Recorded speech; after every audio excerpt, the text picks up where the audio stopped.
Second world war के दौरान मारे गए लोगों के शूज। खूबसूरत सेंट स्टीफन बेसिलिका। एक बार तो इसकी छत ही गिर गई थी। खूबसूरत कशीदा कासी। और ये देखो ऊपर से नजारा, म्यूजियम में लगे इनके कपड़े। हाँ तो जी ये है दानूबे रिवर के किनारे पर रखे हुए शूज। दूर से तो ये ओरिजिनल ही लग रहे थे। देखो जैसे मतलब होता है ना कि कैसे एकदम से इंसान उतारता है, कुछ गिरे हुए हैं, कुछ टूटे फूटे हैं। जैसे हर इंसान के शूज अलग ही होते हैं, कुछ किसी के नए हैं, किसी के पुराने हैं, किसी के टेढ़े रखे हैं।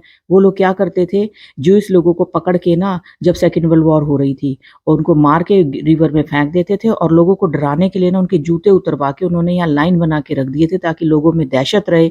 और ये अब इन्होंने ये मेमोरियल बनाया हुआ है, और ये ना लोहे के हैं। ये इस फर्श में ना गड़े हुए हैं, मतलब आप इनको हिला नहीं सकते। और लोग आकर के यहाँ पे प्रे भी करते हैं, फूल चढ़ाते हैं, कैंडल्स जलाते हैं जूइश लोग। तो ये बहुत ही इनका एक खास जूइश लोगों के लिए ना एक ये इनकी मेमोरियल जगह है।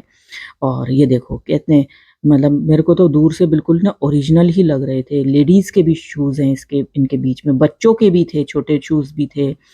मतलब जैसे विंटर्स में लोग पहनते हैं ना, फ्लैप वाले भी थे कि फ्लैप नीचे किया हुआ है, जैसे भी कंडीशंस में है ना वैसे ही। और नीचे जो है साइड में इनके दानूबे रिवर है, उसमें लोगों को वो फेंक देते थे मार करके।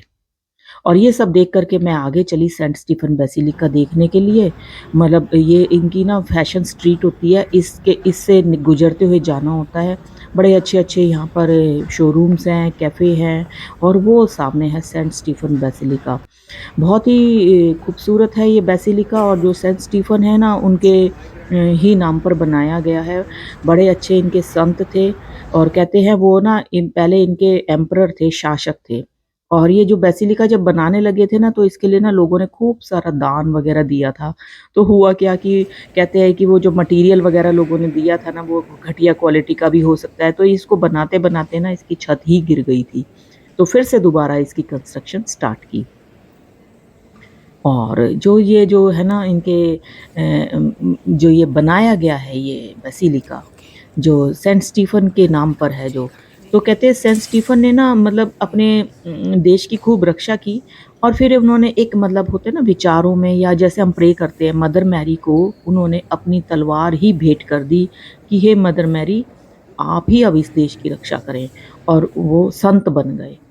तो कहते हैं कि अब जो इस देश की जो प्रोटेक्शन है ना, मदर मैरी ही करती है, ऐसा लोगों का ना मानना है। बहुत ही सुंदर बनाया हुआ है। और छतें देख लो इनकी, और इनके पिलर्स देख लो। और मतलब हर हर कोने पे उम्दा काम किया हुआ था गोल्ड लीफ का। जो भी है ना, जिसको जैसे भी आप इसको डिस्क्राइब करना चाहो। अब इतनी डीप में तो मुझे नहीं पता कि मार्बल कहाँ से लाए, किस किस ने बनाया, कौन आर्किटेक्ट था।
और एक सबसे बड़ी मेन बात जो है ना, वो ये है कि इस बेसिलिका में सेंट स्टीफन का हाथ रखा हुआ है मम्मी बना करके, कि भाई यहाँ पर अगर उनकी प्रेजेंस रहेगी तो ये जगह बहुत पवित्र रहेगी। और ये जो आप कढ़ाई देख रहे हैं ना, ये हंगरी के गांव की जो लेडीज होती है ना वो बनाती है, और ये बहुत ही उनकी एक खास चीज है। अब अंदर से सेंट स्टीफन बेसिलिका देख करके अब हम चले इसकी छत की ओर। तो इसके ना दो दो तरह की टिकट होती हैं। एक तो होती है अगर आपने इस बेसिलिका को अगर आपने अंदर से देखना है तो उसकी अलग टिकट है, और अगर आपने इसके ऊपर डोम के ऊपर छत के ऊपर जाकर के देखना है तो उसकी अलग टिकट है। तो अब बेसिलिका को अंदर से देखने की जो टिकट थी वो थी 500 रुपये, और अब छत पे जाने के लिए जो टिकट थी वो थी 800 रुपये की। बकायदा लिफ्ट थी, पर थोड़ी सी स्टेयर्स तो चढ़नी ही पड़ती है लिफ्ट तक जाने के लिए। तो मैंने कहा चलो जी अब थोड़ा सा छत से भी नज़ारा देखते हैं। छत से देखने का ये है कि आप इसकी अगर आप छत पे जाते हैं तो आप पूरे शहर का नज़ारा आपको दिखाई देगा पूरा, क्योंकि ये बहुत ऊंचा है। और लिफ्ट से अब हम आ गए इसकी छत पर। इसके बिल्कुल ये जो दूसरा डोम नज़र आ रहा है ना, तो ये बराबर की इमारत का डोम है। तो ये बहुत ही सुंदर लग रहा था। और विंटर्स में तो खैर इतनी विंटर्स में आने का तो छत पे बनता नहीं है, ये सही मौसम था इसकी छत पर आने के लिए। डोम के चारों तरफ से चक्कर लगा के पूरे शहर को अच्छे से देखा। एक एक गली नजर आ रही थी जो जो हमें हमें हमें जो जिनकी पहचान हो गई खास तौर पर, वो हमने देखा कि हाँ यहाँ हम घूमे हैं। तो बहुत अच्छा लग रहा था देख करके। स्काई भी बिल्कुल क्लियर था क्योंकि बारिशें होकर के रुकी हुई हैं और इनका थोड़ा सा अभी समर पीरियड ही चल रहा है, लेकिन बहुत ही खूबसूरत लग रहा था। और सब लोग लगे हुए थे अपने कैमरे में लेने के लिए। हाँ, जिस तरफ सूरज था ना उस तरफ तो आँख खुल नहीं रही थी, दूसरी तरफ जाकर के ही फोटोग्राफी की।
अब जी अब हम छत से नीचे आ रहे हैं।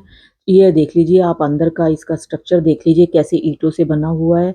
और ये जो लोहे का है ये बाद में दिया गया है, थोड़ा सा ये बताया कि ना ये ना बाद में इनको सपोर्ट देने के लिए आयरन इतने बड़े बड़े लगाए गए, क्योंकि ना थोड़ा सा खतरा रहता था, बर्फ बहुत गिरती थी तो उससे क्या होता है कि दीवारों के कमजोर होने का बहुत खतरा हो जाता है। और अब तो खैर वहाँ पर बर्फ नहीं गिरती है। तो वैसे ऊपर से आने के बाद हम सीधा नीचे ही चले गए। तो हमने देखना था म्यूज़ियम, तो बताया गया म्यूज़ियम इन बिटवीन पड़ता है, तो वापस से ऊपर और म्यूज़ियम को के रास्ते के लिए अब हम जा रहे हैं। थोड़ा सा साइड में था म्यूज़ियम। म्यूज़ियम में क्या है कि उस टाइम के यूज़ किए गए कपड़े, बर्तन या चर्च में जो भी आइटम्स यूज़ की जाती हैं उन सब का डिस्प्ले था। बेसिलिका का एक पूरा रखा हुआ था मॉडल बना करके। और जो कपड़े थे ना पादरियों के बहुत ही खूबसूरत थे, इनके बहुत ही सुंदर इनकी जरी गोटे की कशीदाकारी की हुई थी।